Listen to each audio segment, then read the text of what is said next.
Esta noche empezamos con este tema que nos llega desde México, cantado, voy a decir, en mexicano y en inglés.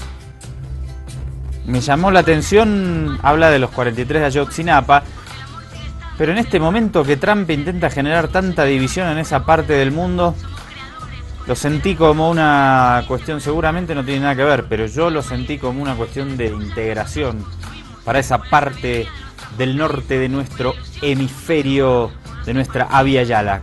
Bienvenidas y bienvenidos. ¿Cómo está, doctor Vázquez? ¿Cómo le va? Bien, ¿y usted? Comandante, bien. Nada que ver mi interpretación, pero es la percepción de un ciudadano también, ¿no? Han salido, sí, bueno, eso es lo bueno que tiene la música, ¿no? Que es un lenguaje universal y también la interpretación permite, sin dudas, esa sensación. En este caso son muchísimos los temas que se han hecho sobre los 43 de Ayotzinapa. Se cumplieron 2 años de su desaparición hace el día 26 de septiembre. Así que una jornada trágica y luctuosa, ¿no? Que no tiene justicia, lamentablemente. Por ahí empezamos. Con una nota de Hispan TV, vamos a verla. 2 años de la desaparición de los 43 normalistas de Ayotzinapa, Guerrero.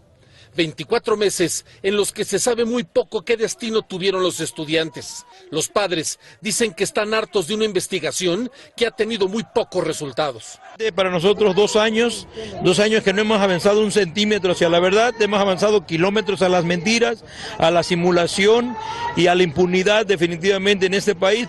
Nos debe verdad, nos debe, a 2 años de la desaparición de los estudiantes, nos debe decir la verdad. No nos lo ha dicho, tiene la obligación de hacer justicia para los caídos, para los heridos. Hasta la fecha no se está atendiendo como debe ser. Este 26 de septiembre decenas de miles de personas salieron a las calles a respaldar las demandas de los padres de los 43. Marcharon durante varias horas sobre calles y avenidas de la Ciudad de México. El abogado de los padres de familia dijo que el gobierno de Peña Nieto habla de un nuevo peritaje en el basurero de Cocula, uno más, para intentar resarcir los defectos de las investigaciones de la Procuraduría General de la República. Yo creo que nunca es tarde para rectificar, ¿no? Es positivo que el gobierno haga ese pronunciamiento, pero nosotros lo que pedimos es que eso se traduzca en una actitud concreta en los hechos, ¿verdad? Decenas de estudiantes de educación superior, tanto públicas como privadas, también exigieron resultados al gobierno. Amnistía Internacional participó con un contingente. Su director ejecutivo también criticó el estado de las investigaciones. La muestra de que si esta es la investigación más importante que ha desplegado el Estado mexicano, imagínate cómo están el resto de las investigaciones del resto de las 28,000 personas o más que están desaparecidas en este país. Entre los asistentes a la marcha hubo desazón y tristeza, porque en 24 meses la Procuraduría General de la República no cambia lo que llamó desde un principio como verdad histórica de la desaparición de los estudiantes. 2 años con muy pocos resultados y 2 años de desdeñar opiniones de especialistas. Una verdadera mentira histórica. Digamos que una más para esa colección de aberraciones nefastas de este gobierno, ¿no? Este 26 de septiembre se cumplió el 2º aniversario de la noche fatídica en la que desaparecieron los 43 de Ayotzinapa en Iguala, Guerrero. Los padres de familia continúan pidiendo investigaciones certeras y precisas para saber qué fue lo que pasó con sus hijos. Arturo Calvillo, Hispan TV, Ciudad de México. Y la Brigada Informativa Altavoz de México nos trae justamente la voz, la palabra, la primera persona de uno de los padres de los estudiantes normalistas asesinados. Cuando yo inicié esta lucha, dije y que me había prometido que el gobierno jamás me iba a ver derrotado, que jamás me iba a ver llorar, pero a veces pues me entra la desesperación.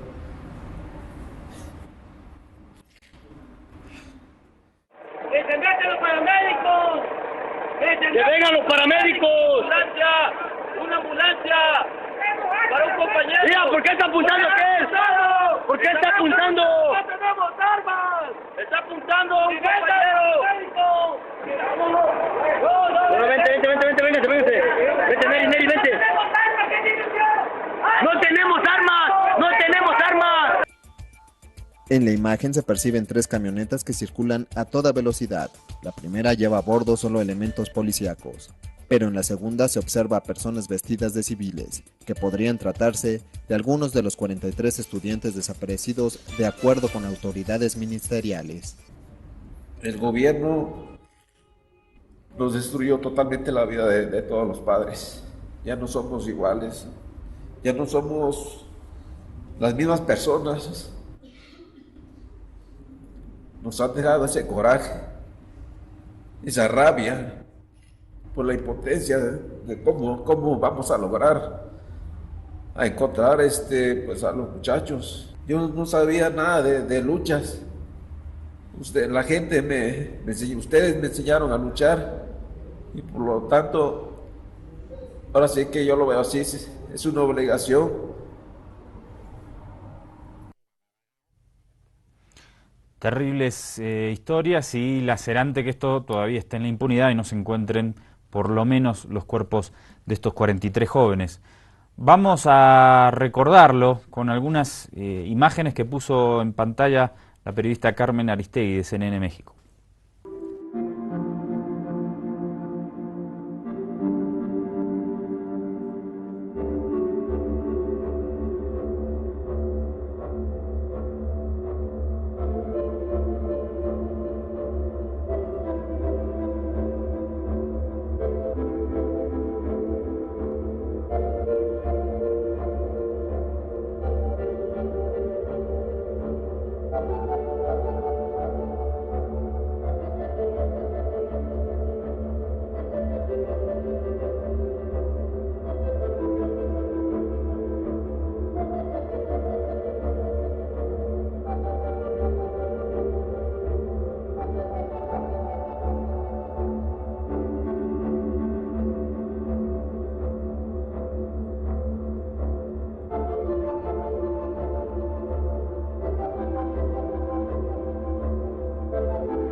Historias duras que andan dando vueltas por ahí, por el mundo. Nosotros nos acordamos generalmente como medios de comunicación en estas fechas. Hoy se cumplen 2 años, o en estos días, en estas horas se cumplieron 2 años, pero las heridas obviamente para sus seres queridos y también para las sociedades quedan ahí, las marcas quedan y no son fáciles de borrar. De esta gran herida que dejaron los 43 de Ayotzinapa vamos a otra que estuvo abierta y esperemos que se cierre durante más de 50 años. Sí, se trata de México, primer día de paz luego de la firma que se realizó Colombia, en Cartagena. perdón. Dijiste México. Perdón, en Colombia, primera firma primer día de paz, así se dice, luego de los acuerdos firmados en Cartagena entre la FARC y el gobierno. Los medios de comunicación, las tapas de los diarios en Colombia se tiñeron de blanco y la mayoría de los medios de comunicación, la prensa gráfica en América Latina lo puso en sus tapas. Vamos a ver un informe de la cadena estatal alemana Deutsche Welle sobre una semblanza sobre Juan Manuel Santos y el rol inesperado que tuvo en este proceso de paz y lo marca como un estadista inesperado justamente. Juan Manuel Santos pasará a la historia como el presidente colombiano que firmó la paz con la guerrilla de las FARC y puso fin al conflicto armado más antiguo de América Latina. Un hecho histórico que le ha granjeado el reconocimiento internacional, pero que dentro de su país divide a la opinión pública. Días antes de su investidura como presidente en 2010, el entonces jefe máximo de la guerrilla, Alfonso Cano, le proponía un diálogo al nuevo presidente. Era el principio del proceso de paz. Entonces dijimos, hombre, hay que hablar.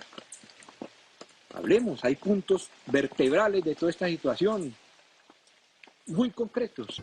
Y Santos aceptó, algo que pocos habrían imaginado tras su gestión en el Ministerio de Defensa durante el mandato de Álvaro Uribe entre 2006 y 2009. En esa época representó al ala más dura de la lucha armada contra la guerrilla, donde se produjeron algunas de las victorias militares más contundentes. Esto le ha valido el apoyo del ejército en un proceso de paz del que no gozaron otros presidentes. Otra de las claves de su éxito radica en que ha sabido ganarse a la comunidad internacional. Así lo celebraba frente a la ONU.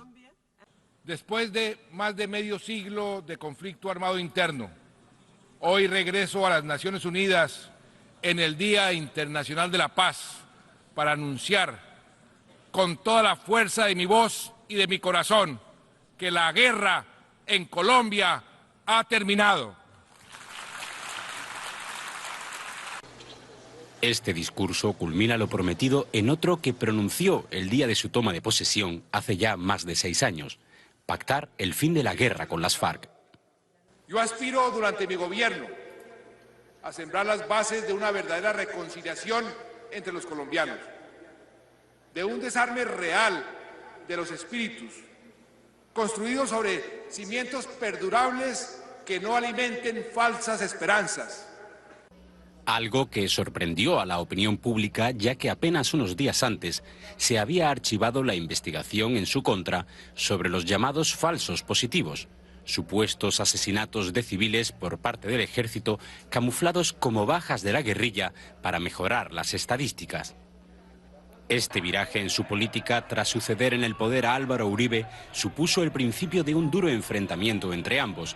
Desde entonces, Uribe ha encabezado la oposición a firmar una paz con las FARC que pase por la impunidad frente a los crímenes cometidos en 50 años de conflicto. Que ayude a crear conciencia sobre el daño que a la convivencia le hace la impunidad con el narcoterrorismo. Le dan impunidad a un grupo, aparece otro. Y Colombia no saldrá de la violencia. El esfuerzo de Santos por alcanzar la paz ha sido férreo, pero ha dejado la última palabra al pueblo. No en vano ha sido el principal valedor del referéndum en el que los colombianos decidirán si ha escogido el camino correcto para pasar una de las páginas más sangrientas de su vida. Está el reporte de la Deutsche Welle, el importante papel que ha cumplido Juan Manuel Santos. Y vamos a ver, a propósito de la firma de este acuerdo de paz, la particular expresión de uno de los guerrilleros. Bueno, yo me cambié el nombre debido a que vengo en un proceso de aprender a perdonar hace más de 25 años. De aprender a perdonar, de dejar de odiar, de maldecir, de dejar de preocuparme por este mundo material. Entonces por eso decidí cambiarme el nombre. Anteriormente me llamaba Luis Hernando Duque y ahora sí estoy aquí en Cartagena apoyando el proceso de la firma de la paz.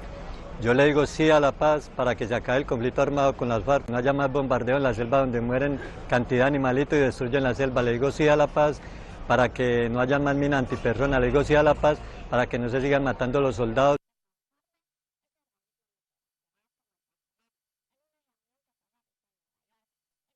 Este ciudadano no era un guerrillero, me corrijo. Que se cambió el nombre, ahora se llama Paz para Colombia. Interesante. Ni justamente los guerrilleros de la FARC, en un campamento en la selva, siguieron de cerca la firma entre su líder y el presidente de Colombia. Vemos cómo lo refleja la agencia AFP. La firma de la paz entre el gobierno colombiano y la guerrilla de las FARC el lunes fue un momento histórico visto en todo el mundo. Para los guerrilleros de las FARC significó el fin de 52 años de lucha, que celebraron concentrados en un campamento en el Diamante, el remoto paraje de las sabanas del Yarí, donde el viernes ratificaron el acuerdo alcanzado en Cuba. El surco de dolores, la paz termina ya. Porque por fin se da una oportunidad a esta sociedad colombiana. Los asistentes aplaudieron el discurso de su líder, entre rostros de emoción y casi de incredulidad ante un momento que por tanto tiempo pareciera lejano. Este es un momento histórico. Alrededor de 1000 personas asistieron a la transmisión que fue acompañada de un concierto con bandas locales y figuras como Totó la Momposina. Al término de la celebración, medio centenar de guerrilleros ataviados con el color blanco de la paz entonaron el himno de su organización y se despidieron cantando el himno a la alegría.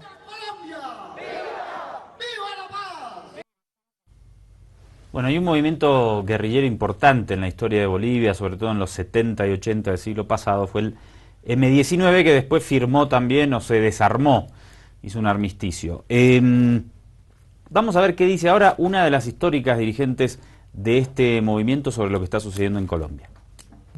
Que siempre vale la pena salirse de la guerra, intentar nuevos caminos, porque yo creo que la paz es mucho más revolucionaria que la guerra. Yo soy Vera Grave, yo fui militante del M-19 desde sus inicios hasta la dejación de armas en 1990. Pizarro tiene como la claridad de que hay que hacer una apuesta y romper ahí un esquema. Esa paz nace mucho de una decisión que se va construyendo, se va consolidando y obviamente también genera una negociación. Pero está muy marcado por una decisión que tiene el M-19 de optar por un camino diferente a la lucha armada. La paz es inmensamente creativa, no es fácil, pero es la posibilidad de crear, es la posibilidad de transformar, es la posibilidad de generar una cultura diferente y construir también una historia diferente.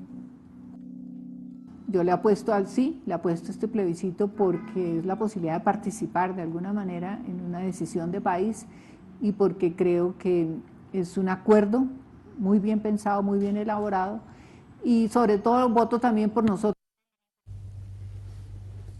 Importante esta declaración, el M-19 se convirtió en la Alianza 19 en 1985 y fue exterminado por grupos paramilitares, incluido su líder Pizarro, que era candidato a presidente y encabezaba en ese momento las encuestas. Un hecho particular fue que la firma se hizo con un balígrafo. Vemos por qué. Fueron utilizadas en el combate, en el conflicto colombiano. Nosotros tuvimos que extraer la pólvora que ahí quedaba y hacer todo un proceso para convertirla en lo que es hoy, que es un balígrafo.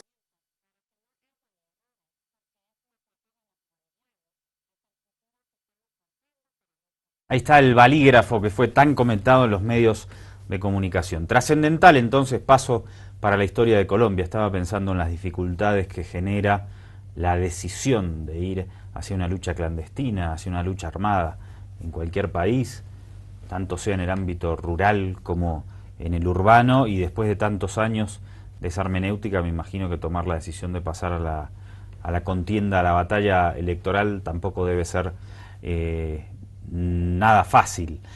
A la FARC le dieron muchos golpes militares en los últimos años. Sí, estaba golpeado, operativa, pero la insurgencia, pero muy golpeada por sobre todo la muerte de Marulanda y después la caída de Alfonso Cano, antes de Raúl Reyes, posteriormente el Mono Jojoy. Habían sus líderes más históricos, venían muy golpeados y se había reducido su fuerza operativa.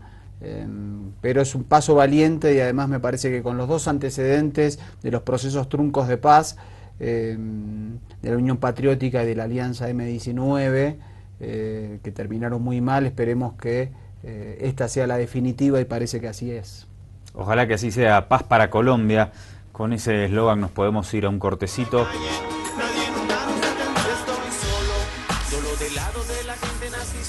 Segundo bloque de Ojo con los Medios.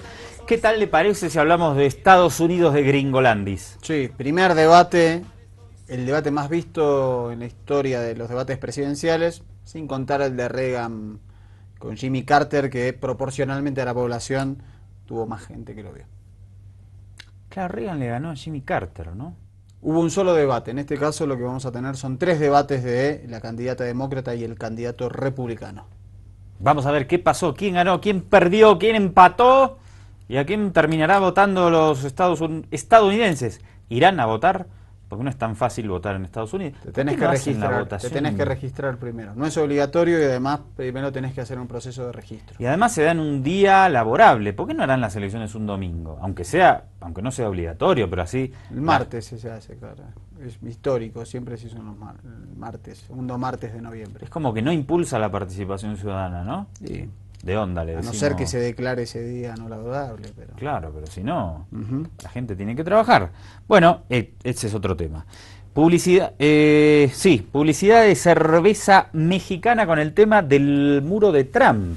Haciendo una propuesta original sobre el muro.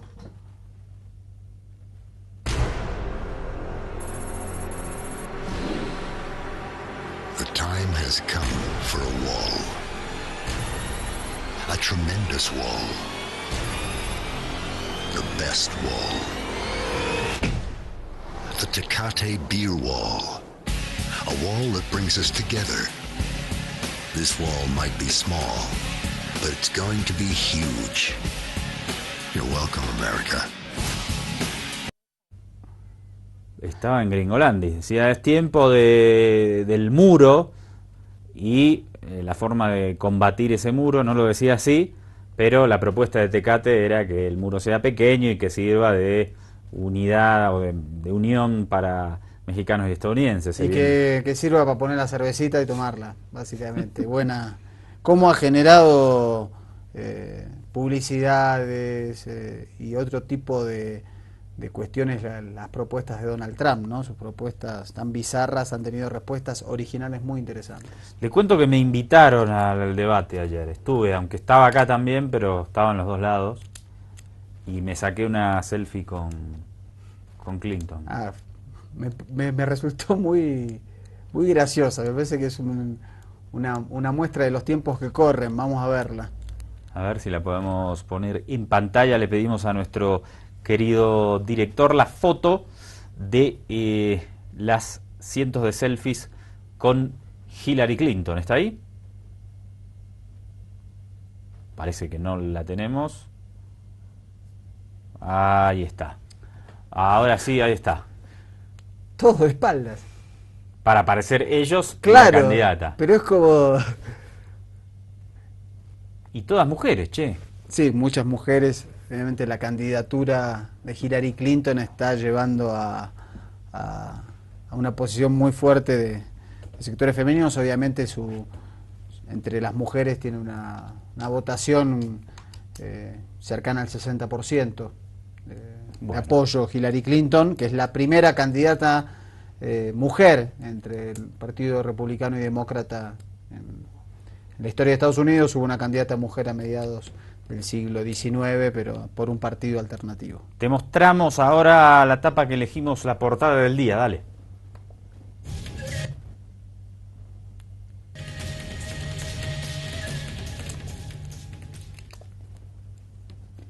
El Observador de Uruguay es este diario. Y fíjate cómo titula. Portada provocadora. Exactamente. Guerra en Estados Unidos por el debate entre Clinton y Trump, y paz en América Latina, paz en Colombia. Y la foto de Juan Manuel Santos, el líder guerrillero o ex guerrillero Timochenko, y Raúl Castro, quien fue el anfitrión de las charlas de paz en La Habana. Menudo triunfo diplomático para Cuba, ¿no? Tampoco nadie, si hubiera sido en Estados Unidos, dirían de Obama cualquier cantidad de... No, claro, obviamente. Pero como es interesante, porque ha jugado, porque en general las tapas, sobre todo en este lado del mundo, se dividieron entre el debate, el primer debate entre Donald Trump y Hillary Clinton y el acuerdo de paz. Sí. Me parece que logró el Observador unir las dos cosas y marcando una línea editorial fuerte. Parece haber cierto consenso en que el debate en Estados Unidos lo ganó Hillary Clinton. De eso nos habla la corresponsal de Televisión Española en Washington. Adelante, compañera.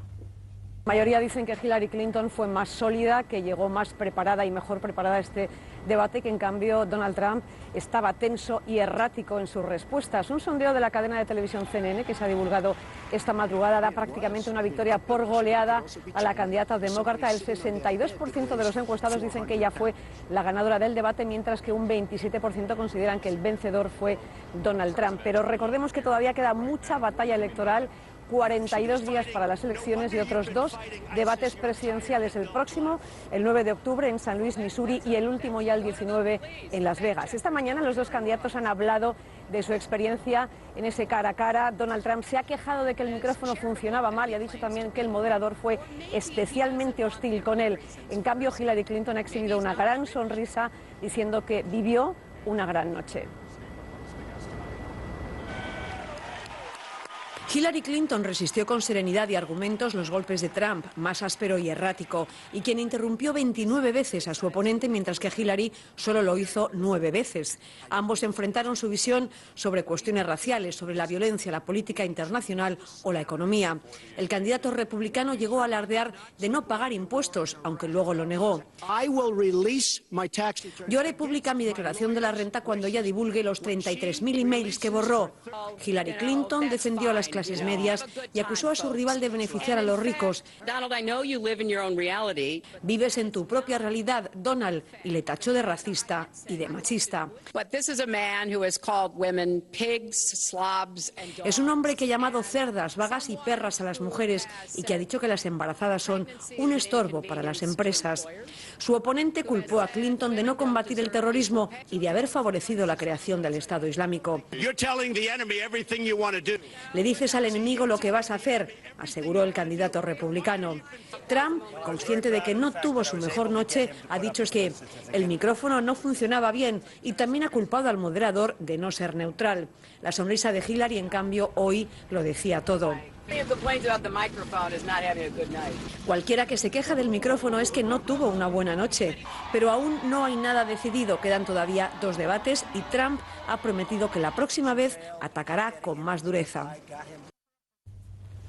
Hillary Clinton, no es un dato menor, usó color rojo, que es tradicional del partido republicano. Difícil, me parece que explotando ahí una beta, que es que hay muchos republicanos del partido, de los tradicionales, que no les gusta nada a Donald Trump. Y no les gusta nada, y que incluso algunos apuestan a una matemática osada, es que pierda Donald Trump las elecciones, pero poder ganar en las cámaras, tener la Cámara de Representantes y el Senado. Por otra parte, desde el año 88, desde Reagan, la sucesión Reagan-Bush, que no hay tercer periodo de un mismo partido, que en general es una cuestión bastante complicada. ¿La economía cómo está? Porque nunca queda bien. Está Obama lo agarró en un momento muy crítico con la crisis hipotecaria, unas crisis muy fuertes. Sí. Los bancos, las empresas de autos, esas gigantes. Sí, y sobre todo en el segundo mandato ha mejorado persistentemente los índices económicos, los índices de empleo, del desempleo ha bajado, la inflación es baja, podríamos decir que ha hecho una buena gestión interna. Me cuesta entender cómo Estados Unidos puede tener a un candidato como Donald Trump, habla muy mal de su sociedad, en fin. Creo que habla de un sector de la sociedad, ¿no? Muy particular de Estados Unidos, que es la sociedad rural, trabajadora, blanca, no universitaria. Racista. Para decir por lo menos no... Sexista. No, que no cree en el multiculturalismo además, ¿no? Sí, bueno. Ni en el papel de la mujer. Claro, un sector machista, exactamente. Sí. Bueno, justamente hablando de eso, uno de los puntos que se instaló en la campaña es el tema del rol de la mujer, por un ataque que le hizo Donald Trump, quien fue organizador del Miss Mundo, contra justamente una Miss Mundo que ahora está en la campaña de Hillary Clinton. Lo reporta la CNN.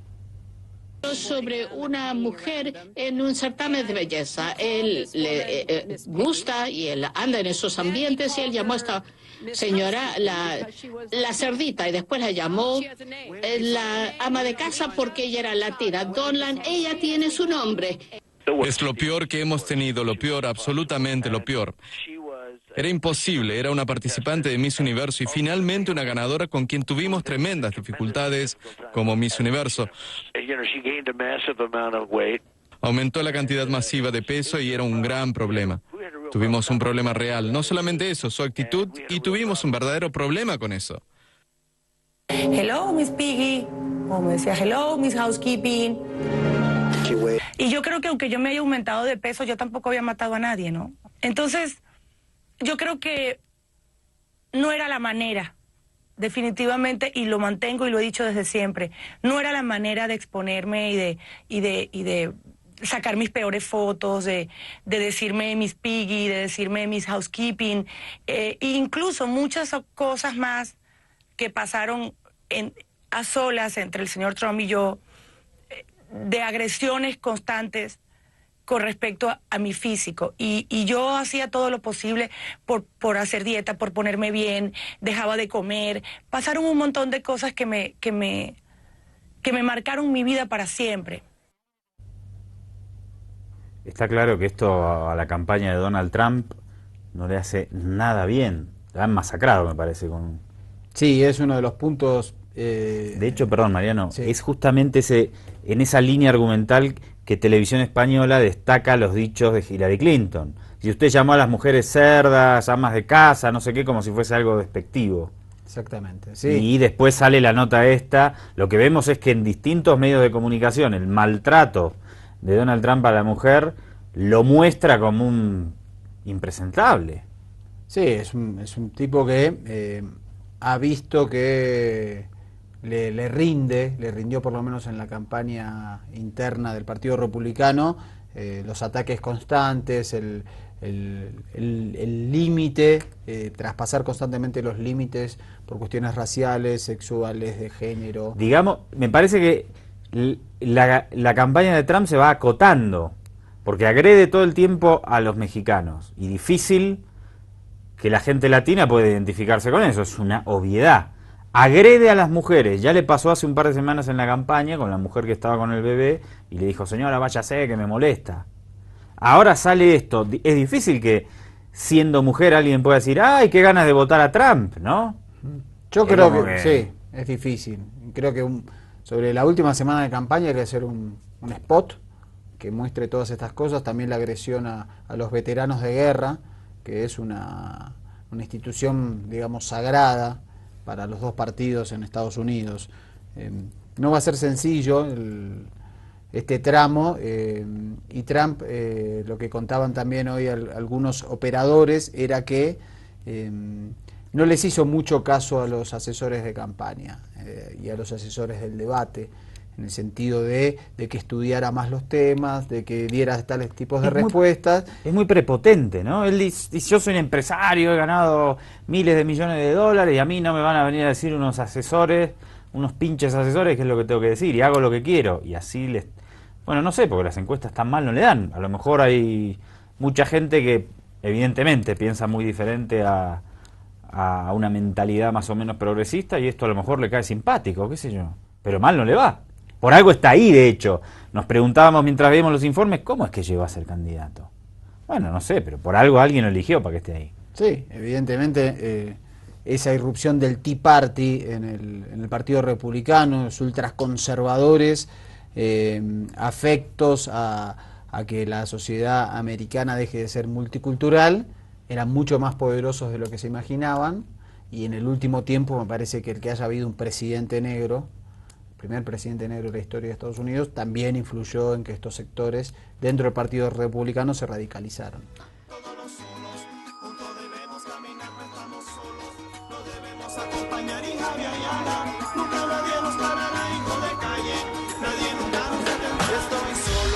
Último bloque de Ojo con los Medios. Le cuento, doctor, que he llevado a mi hijo a una carrera de motos. ¿Cómo lo pasó?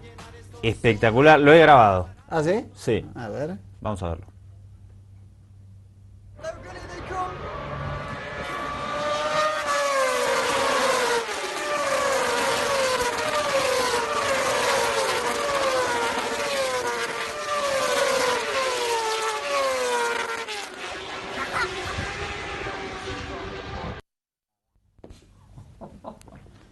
Me salió pelirrojo. ¿Es Qué bárbaro. El ruido debe ser el impacto, ¿no? Sí, claro. Aparte se le sentía el cuando se movían. Qué hermoso los niños con esa sorpresa tan natural y genuina cuando descubren algo por primera vez. ¿De qué fue lo último que se sorprendió? Así, a ese nivel. Le agarré en curva. Sí. No, a mí no me pregunte porque me agarra en curva igual. Difícil. Estamos difícil viejos recordar, ya. Sí. Bueno, había una declaración estos días que a mí me llamó mucho la atención, queríamos compartirla con ustedes. Es uno de los máximos representantes, líderes del macrismo en Argentina, y realizó el siguiente testimonio. Vamos a compartirlo y después lo charlamos un ratito.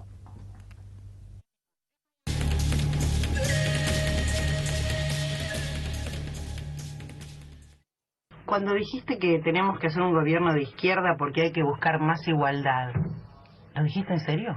Sí, eso lo dije en serio. ¿Vos sentís que el PRO puede hacer un gobierno de izquierda o que cambiemos? Bueno, a veces tiene que hacer un gobierno de izquierda. Lo que yo digo es lo siguiente. Yo digo que el valor de la derecha es el orden y el valor de la izquierda es la igualdad. Y hay momentos en que los países necesitan orden, o más orden del que tienen, o poner algún orden en el desorden, y hay momentos en que son muy desiguales y requieren hacer un esfuerzo grande para la igualdad.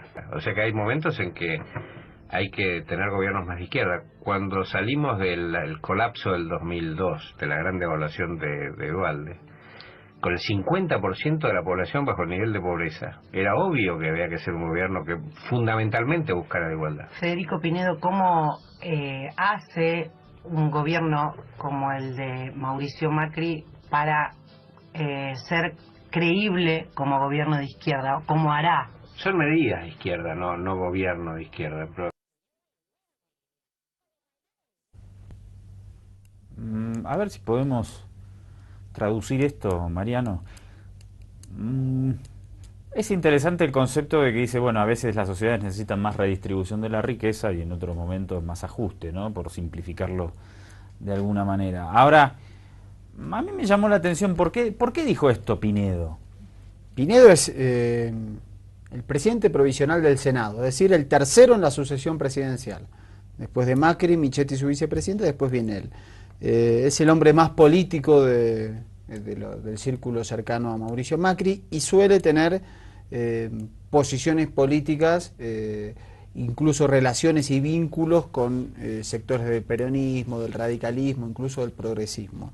Yo creo que lo que viene a decir aquí Federico Pinedo es que estos 9 meses del gobierno de Mauricio Macri necesitan también paliarse con medidas redistributivas similares a lo de los gobiernos de izquierda, porque el ajuste, el constante ataque a sectores progresistas, la presencia de CEOs, es decir, de empresarios dentro del gobierno, lo están llevando hacia un lugar en el cual después tal vez sea difícil volver hacia este tipo de medidas. Según lo que interpreto, entre lo que dijo Pinedo y entre lo que dijo usted, ¿le está mandando una crítica solapada al máximo ejecutivo? ¿O al gobierno de Macri en general? Sí. Sí, yo creo que sí. De hecho, suele decir las cosas de frente. De hecho, hubo un acuerdo reciente, un encuentro entre los gobiernos de Argentina e Inglaterra por retomar relaciones bilaterales, y entre ellas se retomaron los vuelos a las islas. Y él dice que le dio asco o le dio resquemor tener que no poder ir con un pasaporte argentino, digamos, ante una medida que había tomado el gobierno argentino y el gobierno inglés. Suele decir las cosas de frente y creo que es un mensaje, sobre todo para ciertos ministros muy duros, muy derechistas del gobierno de Macri. Yo lo había leído en otro sentido, pero no había escuchado en detalle la declaración. Entiendo que ya no hay lugar para que un espacio político se reivindique como de derecha. Y dije, bueno, el gobierno de Macri quiere aplicar medidas de derecha, pero mostrarse como progresista, como de izquierda, si querés, o venderle eso a la sociedad en una operación de Macri, como la foto o la imagen que vimos de Macri, bien producida en el minibús en el conurbano bonaerense. Pero claro, no había escuchado la declaración, ahora me vuelco más para su apreciación, un mensaje interno, porque el gobierno de Macri está siendo muy conservador y uno de sus referentes le dice, tomemos alguna medida que nos acerque a la gente, ¿no? Exacto, aparte porque los titulares en Argentina se centraron simplemente en que cambiemos, el gobierno de Mauricio Macri tiene que ser un gobierno de izquierda. que es el titular y suena quizás fuerte, pero en el medio había una explicación, una argumentación, diciendo que más que gobierno de izquierda tiene que ver con ejercer políticas de izquierda, con lo cual dice, nosotros podemos ser de derecha, pero también podemos tener medidas populares, y también recordó, digamos, que hay etapas, hay momentos en que también se necesitan gobiernos progresistas para la distribución de la riqueza, y creo que es un mensaje fuerte al interior de la fuerza política. Pero en ese sentido, a ver, nos alargamos un poco en la charla, pero si cuando hubo la crisis del neoliberalismo a inicio del siglo XXI, hubo que redistribuir, si ahora hubo 10 o 12 años de redistribución, ¿no haría falta entonces, según esta cuestión, esta teoría de que hay procesos cíclicos, no vendría ahora un periodo de ajuste, según lo mismo que expresa Pinedo? Lo dijo, de hecho. ¿Pero viene el ajuste o viene la redistribución? Viene el orden, pero yo creo que lo que está diciendo es, está bien, nosotros vinimos a poner orden. Sí. Pero que no se nos pase la mano. A propósito de que se te pase la mano, portada de Página 12 de Argentina, la vemos a continuación, Aranguren no se rinde, uno de los ministros ajustadores de Macri. Sí, y esto es porque tras el fallo de la Corte Suprema de Justicia, las boletas de luz volvieron a llegar con aumentos. Por ejemplo, la situación de las pymes tienen casos emblemáticos. Una cooperativa que tenía 50.000 pesos de boleta de luz empezó a pagar 350.000 pesos.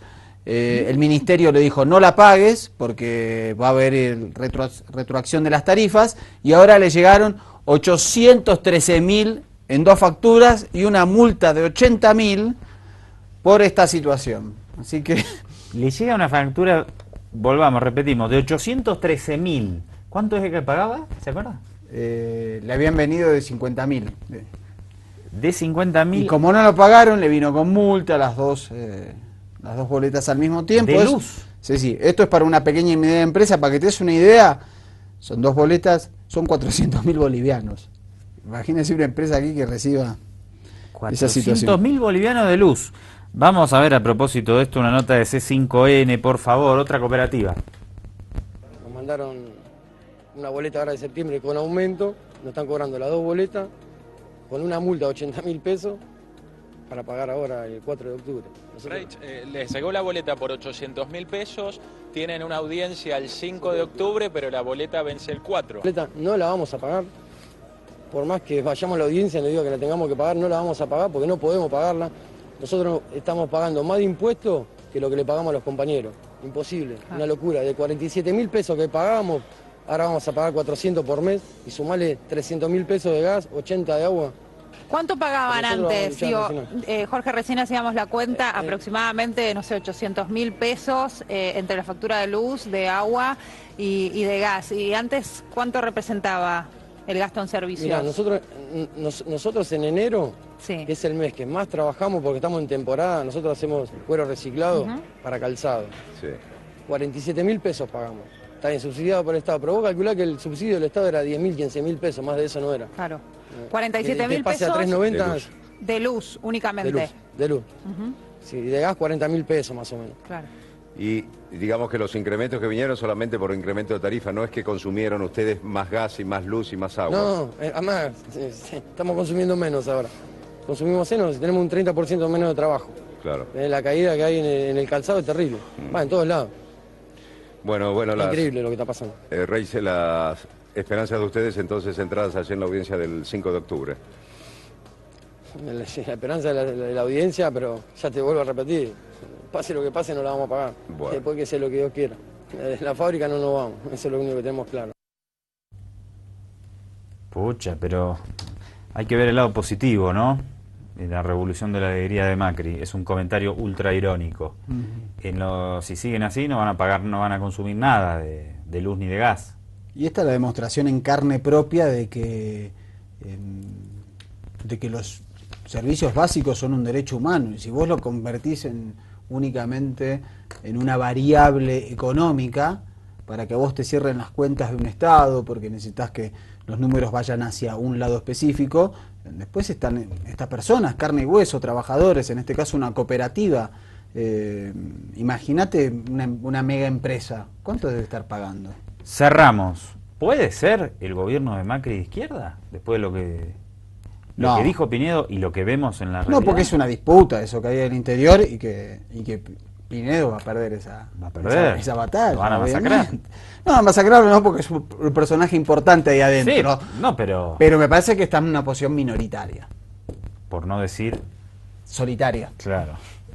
Un abrazo grande. Mañana 10:30, nuevo capítulo de Ojo con los Medios. Un placer acompañarte de este lado. Somos Mariano Vázquez y Andrés Sallari para servirles. Estoy solo.